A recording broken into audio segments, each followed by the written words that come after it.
नमस्कार। आज के अंक में आपका स्वागत है दोस्तों। कल राहुल गांधी की भारत जोड़ो न्याय यात्रा प्रारंभ हो गई। ये अलग बात है कि यहाँ पे प्रियंका गांधी वाड्रा, जो राहुल गांधी की बहन है, वो इस यात्रा में भाग लेने नहीं आई।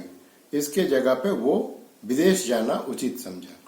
कारण क्या है? परिवार में विवाद है या कोई जरूरी काम से बाहर चली गई, पता नहीं। हो सकता है यात्रा के अगले चरण में वो शायद शामिल हो जाए, पता नहीं, कुछ कहा नहीं जा सकता है। लेकिन दोस्तों, कल यात्रा प्रारंभ हो गई। कांग्रेस ने कहा था कि ये यात्रा लोगों को जागृत करने के लिए, जागरण के लिए है, इसका कोई राजनीतिक उद्देश्य नहीं है। लेकिन पहले दिन के ही भाषण से स्पष्ट हो गया, राहुल गांधी के भाषण से और मल्लिकार्जुन खड़गे के भाषण से स्पष्ट हो गया कि इस यात्रा का एकमात्र उद्देश्य राजनीति ही है, और होना भी चाहिए। आप राजनीतिक दल है, आप कोई एनजीओ नहीं है, आप कोई समाज सेवी संस्था नहीं है कि आप यात्रा निकाल रहे हैं लोगों को जागृत करने के लिए। आपकी यात्रा का मुख्य उद्देश्य ही राजनीतिक होना चाहिए, क्योंकि आप राजनीतिक दल है। और समय, जैसा दोस्तों सबको पता है कि लोकसभा का चुनाव सर पे है, तो इस समय जागरण का कोई औचित्य ही दिखाई नहीं देता है। दरअसल इस पूरे यात्रा के दौरान तो होना ये चाहिए कि लोगों से जिस तरह से वो मिल रहे हैं और अधिक से अधिक लोगों को सरकार की खामियों के बारे में, या इनके पास में उन खामियों से उबरने का क्या सॉल्यूशन है, इनके पास में क्या वैकल्पिक योजना, इसके बारे में ही बात करना चाहिए। तो जो भी हो तो वही रहा है जो किसी भी राजनीतिक दल के द्वारा किया जाना चाहिए और जो किसी भी राजनीतिक दल से अपेक्षित है। राहुल गांधी या कांग्रेस अध्यक्ष वही कर रहे हैं। आज यात्रा 7:30 बजे फिर प्रारंभ हुई और आज शाम में ये नागालैंड के सीमा में घुस जाएगी और रात्रि विश्राम भी नागालैंड में ही इस यात्रा का होगा। दोस्तों, ये तो हुई वो जानकारियां जो कि आप किसी भी समाचार पत्र के माध्यम से प्राप्त कर सकते हैं। लेकिन इस यात्रा का उद्देश्य जो है वो भी स्पष्ट है कि राजनीतिक है। लेकिन इससे जो इंडी अलायंस है उस पर क्या प्रभाव पड़ रहा है? क्या इंडी अलायंस जो है इससे मजबूत होगी, या तत्कालिक रूप से राहुल गांधी को ये यात्रा प्रारंभ करनी चाहिए थी या नहीं करनी चाहिए थी? कुछ उनके सहयोगी दलों का ही कहना है कि अगर उनको इतना ही लोगों को न्याय दिलवाने की चिंता है तो उनको ये यात्रा जो है मई जून में या जून जुलाई में कभी प्रारंभ करनी चाहिए थी। अभी तो लोकसभा का चुनाव सर माथे पर है, तो इनको जो है चुनाव पर, उस रणनीति बनाने पर और बूथ कमेटी तक पर जो है इनको ध्यान देना चाहिए था और उसके लिए कार्य करना चाहिए था। ठीक है दोस्तों, इनका कहना भी सही है। लेकिन इससे जो सबसे बड़ी बात हो रही है उसके बारे में ना तो कांग्रेस पार्टी कुछ कर रही और ना सहयोगी दल ही कुछ कहना चाहते। पता दोनों को है, दोनों ही जानते हैं कि राहुल गांधी की दिल्ली में अनुपस्थिति से क्या प्रभाव पड़ने वाला है इंडिया अलायंस पे। दोस्तों, अभी सीट शेयरिंग का समय है। सभी दल, छोटे बड़े सभी दल जो है कांग्रेस पे दबाव डाल रही है कि भाई जल्दी से जल्दी सीट शेयरिंग का फॉर्मूला तय किया जाए और सीट शेयरिंग कर लिया जाए, जिससे कि हम अच्छे ढंग से लोकसभा के चुनाव में उतर पाए और अपना प्रचार प्रसार जो भी है वो कर पाए। अब ये कहने को तो मल्लिकार्जुन खड़गे जो है कांग्रेस अध्यक्ष है, स्वाभाविक है वो आज या कल जो सो फिर दिल्ली लौट भी आएंगे। लेकिन होता ये है कि जो भी बात होती है उस पर अंतिम मुहर जो है वो राहुल गांधी ही लगाते हैं। जैसा एक जमाने में आपको याद होगा दोस्तों, जब सोनिया गांधी अध्यक्ष थी कांग्रेस की, तो वो वहां पे एक ही पार्टी सेंटर था। वो जो भी जिस बात पे भी मुहर लगानी होती थी सोनिया गांधी जी अकेले करती थी। अभी हो क्या गया है कि जब राहुल गांधी अध्यक्ष पद से हट गए और एक नए अध्यक्ष की नियुक्ति हो गई है, तो औपचारिक रूप से आपको मल्लिकार्जुन खड़गे से ही मुहर लगवानी पड़ेगी किसी भी बात पर। लेकिन जो वास्तविक शक्ति है वो सबको पता है, ये किसी छुपा हुआ नहीं है। वास्तविक शक्ति अभी भी राहुल गांधी के पास ही है। अब ये समय चल रहा है सीट बंटवारे का। अब सीट बंटवारे में जैसा मैंने दोस्तों आपको बताया कि ये 2-3 प्लेयर हैं जो मुख्य रूप से, ममता बनर्जी ने सीट शेयरिंग के फॉर्मूले से अपने को कमोबेश अलग कर लिया है। उन्होंने साफ कर दिया है कि मैं वाम दल से कोई भी सीट शेयर नहीं करूंगी। कांग्रेस को 1 या 2 सीटों देने की बात मान भी जाए, लेकिन वो कहते हैं कि यहाँ पे उसकी भी जरूरत नहीं है। लेकिन बात अगर यहीं तक होती तब भी सही था। अब जो है ममता बनर्जी ने असम के 4 सीटों पे अपना उम्मीदवार घोषित कर दिया। उन्होंने ये नहीं कहा कि मुझे 4 सीट असम में कांग्रेस देगी, वो ये उन्होंने ऑलरेडी वहां पे 4 उम्मीदवार घोषित कर दिया, यानी पूछने की जरूरत नहीं। तो आप अगर सीट शेयरिंग के फॉर्मूले को बहुत ध्यान से देखें दोस्तों, तो ममता बनर्जी इसमें इंडिया अलायंस में है भी और नहीं भी है। नहीं इसलिए क्योंकि वो अपनी मनमानी कर रही, और वो जो इंडिया अलायंस के अन्य दल हैं उनकी बात मानने को तैयार नहीं है। पता नहीं क्या फिर मोल भाव होगा, वो तो भविष्य में देखा जाएगा। लेकिन एक तरह से इंडिया अलायंस में ममता बनर्जी ने अपने को अलग कर लिया। अब इसके दूसरे बड़े प्लेयर हैं अरविंद केजरीवाल, दिल्ली के मुख्यमंत्री हैं। उनसे यात्रा से एक दिन पहले, शायद एक ही दिन पहले जो है खरगे से जाकर के केजरीवाल की मुलाकात भी हुई है। लोग कह रहे हैं बड़ा सकारात्मक बातचीत हो रही है। लेकिन उनका कहना है कि मैं 5 राज्यों में सीट चाहता हूं, लोकसभा का सीट मैं 5 राज्यों में चाहता हूं। अब वो राज्य कौन कौन है? दिल्ली और पंजाब तो समझ में आता है, बीच में हरियाणा कहते हैं यहां भी मुझे दो। उसके बाद वो कहते हैं गुजरात में मुझे 1-2 सीट दो, और इसके बाद वो पहुंच जाते हैं गोवा। वो कहते हैं कि इन 5 राज्यों में मुझे चुनाव लड़ना है। आप इंडिया अलायंस से वो दरखास्त कर रहे हैं कि मुझे इन 5 राज्यों में आप सीट दो, तभी मैं आपसे किसी भी तरह का पंजाब और दिल्ली में सीट बंटवारा कर सकता हूं। अब सोचिए कि जो भी यहाँ पे, हालांकि वो यात्रा से एक दिन पहले राहुल गांधी उनसे मिले हैं, लेकिन जो भी बात होगी उस पर अंतिम मोहर तो राहुल गांधी को ही लगाना है। मल्लिकार्जुन खड़गे तो निमित्त वहां पे वहां पे सिग्नेचर करने के लिए है, नहीं तो जो भी होना है वो राहुल गांधी को ही तय करना है। इसी तरह से बिहार की स्थिति है। बिहार में भी जो भी होगा वो राहुल गांधी की सहमति से ही होगा। हालांकि वहां पर अभी बड़ी ही राजनीतिक स्थिति बड़ा डावाडोल है। डावाडोल इसलिए है क्योंकि नीतीश बाबू किस करवट लेंगे ये किसी को नहीं पता है। सब उनकी तरफ आशंका की दृष्टि से देख रहे। हालांकि कल संक्रांति में, मकर संक्रांति के दिन वो लालू जी के यहाँ जाकर के चूड़ा दही खा के आ गए हैं। लेकिन इससे ये मत समझिए कि वहां पर राजनीति, जो बिहार की राजनीति है उसमें कोई विराम लग गया है। ये हो सकता है उनकी रणनीति का पहला चरण भी हो। तो ये स्थिति बिहार के, महाराष्ट्र की वही स्थिति। अब इस स्थिति में राहुल गांधी का दिल्ली से गायब होना सीट शेयरिंग को कहीं ना कहीं प्रभावित करता है। ये सबका मानना है कि ये सीट शेयरिंग को प्रभावित करता है।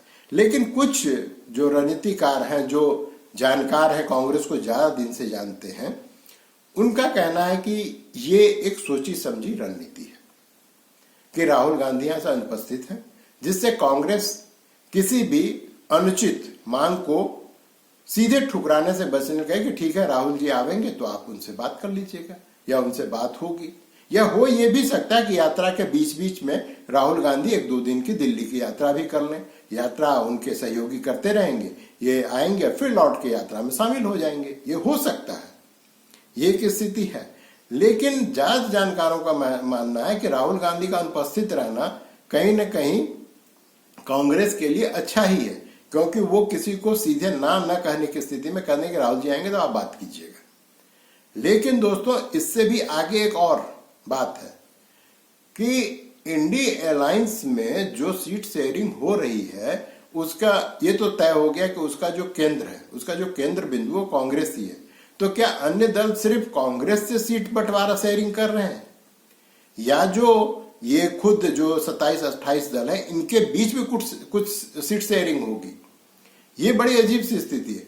माने यहाँ पे हो ये रहा है कि सिर्फ कांग्रेस से सीट शेयरिंग हो रही है, जो अन्य दल है उनके बीच में क्या होगा इसके बारे में अभी कोई ज्यादा बात नहीं हो रही है। जैसे बिहार और महाराष्ट्र में वो लोग अपने अपने कुल बुलाते रहते हैं हर दूसरे दिन, मुझे 23 सीट दो, मुझे 20 सीट दो, लेकिन वो भी मुंह उठा करके कांग्रेस की तरफ ही देख रहे हैं कि कांग्रेस मानेगी कि नहीं मानेगी।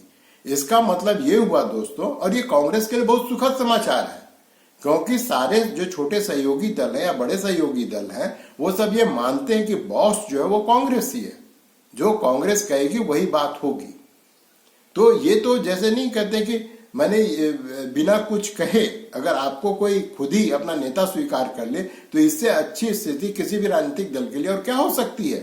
तो ये क्या कांग्रेस को बिठे बिठाए ये जो है मिल रहा है। अब यहाँ पे एक और बात आती है दोस्तों, बात दरअसल ये है कि राहुल गांधी तो चले गए, प्रियंका गांधी चली गई विदेश, अब बचे मल्लिकार्जुन खड़गे और उनके कुछ सलाहकार। अब विकट स्थिति ये है कि जो 22 को होना है, ये राम जन्मभूमि में प्रतिष्ठा, प्राण प्रतिष्ठा जो होनी है, उसको लेकर भी कांग्रेस बड़े उहापोह की स्थिति में। कांग्रेस के लिए बहुत ही अच्छा अवसर था कि वो अपने ऊपर से जो हिंदू विरोधी उसकी छवि बन गई, जैसा कि एंटोनी कमेटी का रिपोर्ट में भी कहा गया था कि आपको पूरा देश एक मुस्लिम पार्टी समझती है, तो आपको इस छवि से निकलना होगा। तो ये निकलने का मौका था, लेकिन कांग्रेस ने इस छवि से निकलने की कोई कोशिश नहीं की। वो इस छवि को बनाए रखना चाहती है, साथ ही वो अपने को सबसे बड़ा, भारत में सबसे बड़ा सांप्रदायिकता के विरोध का सैनिक भी अपने को घोषित करना चाहती है। लेकिन अब भ्रम की स्थिति है। आज ही जब मैं बात कर रहा हूं, कांग्रेस का जो यूपी इकाई है उसके 100 कार्यकर्ता अध्यक्ष समेत, यूपी के अध्यक्ष जो अजय राय समेत सबके सब सरयू अयोध्या पहुंच के सरयू में डुबकी लगा ली। अब वो जा रहे हैं रामदादा के दर्शन करने। तो ये जो होता है ना, चित भी मेरी पट भी मेरी, ये भ्रम की स्थिति पैदा करता है साहब कि आप हैं किधर। अब इन्होंने जो कहते हैं कि चित भी मेरी पट भी मेरी, तो इस स्थिति में सिर्फ जनता के बीच में भ्रम की स्थिति पैदा होती है, वोटर इससे भ्रमित होता है और वो ये मान के चलता है कि ये कांग्रेसी अपनी पुरानी आदत से निकलने वाला नहीं है, छोड़ने वाला नहीं है अपनी पुरानी आदत। अब दोस्तों एक और बड़ी खबर है, आज मायावती ने घोषणा कर दी कि आगामी लोकसभा का चुनाव अकेले अपने दम पर लड़ेगी। उन्होंने भाजपा की भी आलोचना की, लेकिन दबे स्वर में, लेकिन कांग्रेस की आलोचना ज्यादा की। अब ये कोई किसी को आश्चर्यचकित करता है कि मायावती अकेले लड़ेंगी? अरे भाई, ये तो उसी दिन तय हो गया जिस दिन आपने खड़गे को इस पूरे इंडिया अलायंस का चेयरपर्सन नियुक्त किया, उसी दिन तय हो गया। और आप खड़गे को प्रोजेक्ट कर रहे हैं कि वो एक दलित नेता है। अब वो दलित नेता अगर हैं, जिनकी ये अलग बात है कि उनको अखिल भारतीय स्तर पर कोई जानता नहीं। दोस्तों याद होगा, एक मंडल है जेडीयू के एमएलए भागलपुर से, उन्होंने कहा खड़गे वर्गे को कौन जानता है। ये बात सही भी है, उनको सब कोई नहीं जानता है, उनको गांव देहात के लोग नहीं जानते हैं कि ये खड़गे हैं कौन। अब उनको कांग्रेस जो है बहुत बड़े दलित नेता के रूप में प्रोजेक्ट कर रही है। अब मायावती जैसा सबको पता है, वो अपने को मानती है कि इस देश में सबसे बड़ी दलित नेता है। अब उसके सामने एक आप दूसरे दलित नेता को खड़ा करेंगे तो आपके साथ क्यों जाएंगी? वो मायावती के साथ एक अच्छी बात यह है कि उन्होंने कभी भी दूसरे के शर्तों पर कोई भी समझौता नहीं किया। उन्होंने जो भी किया वो अपनी शर्तों पे किया है। वो अच्छी हैं, बुरी हैं, जो भी है, लेकिन उन्होंने हमेशा अपने शर्तों पे लड़ने की कोशिश की है। और अभी उनके पास सपा से ज्यादा लोकसभा में सदस्य हैं। इनके पास 10 लोकसभा के सदस्य हैं। ये अलग बात है कि इस बार कम होगी, हो सकता है सपा उनसे कुछ सीट लूट लेगी या कांग्रेस लूट लेगी, क्योंकि उनके एक सांसद जो है दानिश अली, वो जिनको इन्होंने अपने पार्टी से सस्पेंड किया था, वो अभी जो राहुल गांधी की पदयात्रा प्रारंभ है उसमें शामिल हो गई हैं। उसमें वो शामिल हो गए और वो उनके साथ घूम रहे हैं, बोल रहे हैं कि बस कांग्रेस शरणम गच्छामी के नारा लगाते हुए घूम रहे हैं। तो अब 9 हो गए। तो इस स्थिति में मायावती के लिए भी कोई बहुत चांस नहीं है यूपी में, लेकिन फिर भी उस महिला नेता ने यह तय किया है कि वो अकेले चुनाव लड़ेगी, उनको इन सबसे कोई लेना देना नहीं है। तो दोस्तों मैंने पहले ही बता दिया था कि मिलिंद देवड़ा कांग्रेस को बायबैक करने वाले, वो बायबैक कर भी गए, ठीक है, वो निकल चुके हैं। तो स्थिति आज के तारीख में ये है, कांग्रेस की यात्रा चल रही है, मजे से चल रही है। मायावती अकेले चुनाव लड़ेंगी, प्रियंका गांधी विदेश गई, ठीक है। जो सीट शेयरिंग का जो अभी तक चल रहा था नाटक नौटंकी, वो भी एक तरह से बैक बर्नर पर रख दिया गया है। हालांकि ऐसा नहीं कि पूरी तरह से बैक बर्नर पर रख दिया दोस्तों, ये मत सोचिए, खुद बुदाहट है। कुछ कुछ बातें हो रही हैं, लेकिन मुझे लगता है कि ये इंडी अलायंस जो है सीट शेयरिंग करना ही नहीं चाहती है। अंतोगत्वा होगा ये कि चुनाव तारीख की घोषणा से 10 दिन पहले या 5 दिन पहले सब अपने अपने उम्मीदवारों की घोषणा कर देंगे। उसके बाद में जो राजनीति की पुरानी परिपाटी रही है, फ्रेंडली फाइट होगा। अरे फ्रेंडली फाइट क्या होता है? या तो आप वहां पे उम्मीदवार हैं या नहीं है, या आपके पार्टी का उम्मीदवार है या नहीं है, तो ये फ्रेंडली फाइट होगा, यही होगा। और अंत में वही होगा, ढाक के 3 पात, क्योंकि विपक्ष अपना हथियार डाल चुकी है। 24 के लोकसभा चुनाव से पहले ही विपक्ष ने अपना हथियार डाल दिया है। वो जानते हैं कि हम 24 में कुछ भी नहीं कर पाएंगे। जो लड़ाई है, जो सारी कवायद हो रही है, जो सारे सीट शेयरिंग का नाटक हो रहा है, सिर्फ और सिर्फ अपने पार्टी का अस्तित्व बचाने के लिए हो रहा है दोस्तों। ये सारी की सारी लड़ाई सिर्फ और सिर्फ अपने पार्टी का अस्तित्व बचाने के लिए है, क्योंकि डीएमके को इससे कोई ऐसा नहीं पड़ता, उसको उसकी वैसे भी महत्वाकांक्षा केंद्र में की राजनीति में आने की नहीं है। ममता बनर्जी को अपनी सीमाएं पता है, ये अच्छी बात है। वो चाहते हैं किसी तरह से मेरा राष्ट्रीय दल का जो स्टेटस है वो बना रहे, इसलिए वो असम भी जाएंगी, झारखंड भी आएंगी। हाँ, झारखंड से याद आया दोस्तों, जिस तरह से ममता बनर्जी कह रहे हैं कि भाई वो असम में देंगी, केजरीवाल को 5 राज्यों में लड़ना, इसी तरह से झारखंड के जो मुख्यमंत्री हेमंत सोरेन, इनको भी 5 राज्यों में चुनाव लड़ना है। और इनकी मांग मुझे बहुत अन्यायपूर्ण नहीं लगती है, क्योंकि दोस्तों जब झारखंड राज्य का निर्माण नहीं हुआ था, जब यहाँ पे बृहद झारखंड की बात की जाती थी, उस समय इन 5, पहले जान लीजिए कि किन 5 राज्यों में चुनाव लड़ना चाहते हैं। ये वेस्ट बंगाल, उड़ीसा, झारखंड तो है ही है, छत्तीसगढ़ और बिहार में ये चुनाव, ये 5 राज्यों में चुनाव लड़ना चाहते हैं। और यहाँ पर इनके पास में हमेशा झारखंड निर्माण से पहले भी, बाद में थोड़ी कमी आई, लेकिन पहले तो इन 5 राज्यों में इनके विधायक हुआ करते थे। झारखंड मुक्ति मोर्चा का विधायक इन 5 राज्यों में हुआ करता था, ये एक सत्य है। और इन्होंने मांग की है कि भाई हम जो है, जैसा कि आप लोग कहते हैं कि जो क्षेत्रीय दल जिस राज्य में मजबूत है वो वहां पर मजबूती से लड़ेगा, तो मैं मजबूती से लड़ना चाहता हूँ। यहाँ पर जो 12 सीट है, 14 सीट, 12-14 सीट है, तो उसमें से अभी तो इनके पास में शायद एक है या नहीं है, तो ये कहते हैं कि भाई यहाँ पे हम 7 से 8 सीट पे लड़ेंगे और हम 5 राज्यों में भी मुझे 1 सीट आप दीजिए। तो ये भी मांग कर लिए। तो ये जितनी भी मांगे हो रही हैं दोस्तों, ये सब नुरा कुश्ती है, कुछ नहीं होने वाला है। मैं फिर से कह रहा हूँ, कुछ नहीं होने वाला है। चुनाव तारीख जिस दिन घोषित होगी उससे 10 दिन पहले देखिएगा कि इनके सबके सब हाँ हम यहाँ लड़ेंगे वहां लड़ेंगे, और अंत में वही फ्रेंडली फाइट जो पिछले इलेक्शन में भी हुआ। और आप गौर से देखिए तो भाई इंडिया अलायंस में है क्या। आप झारखंड में पहले ही कांग्रेस साथ में अलायंस है, कांग्रेस का बिहार में पहले से ही अलायंस है, बिहार में पहले से ही अलायंस है, महाराष्ट्र में भी कमोबेश अलायंस है ही, शरद बाबू के साथ तो पहले से ही था। तो सब जगहों पे इनका पहले से ही अलायंस है।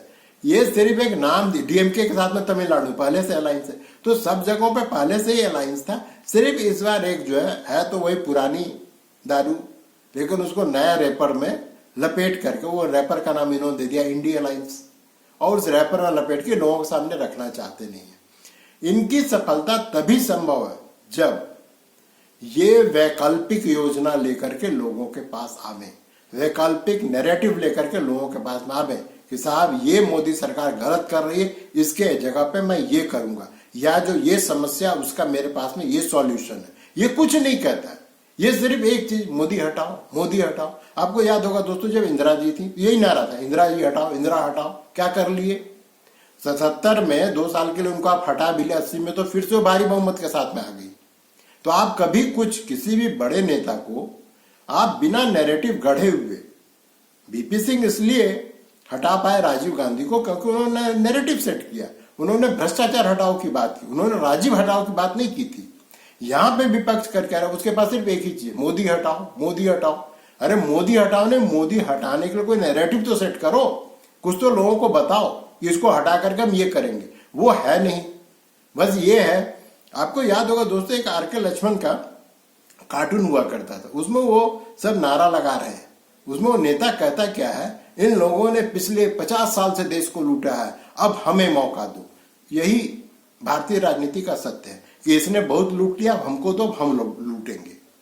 आपके पास कोई नैरेटिव नहीं है, आपके पास में कोई सॉल्यूशन नहीं है। आप सिर्फ एक चीज, मोदी हटाओ। अरे मोदी से तुमको क्या प्रॉब्लम है जी?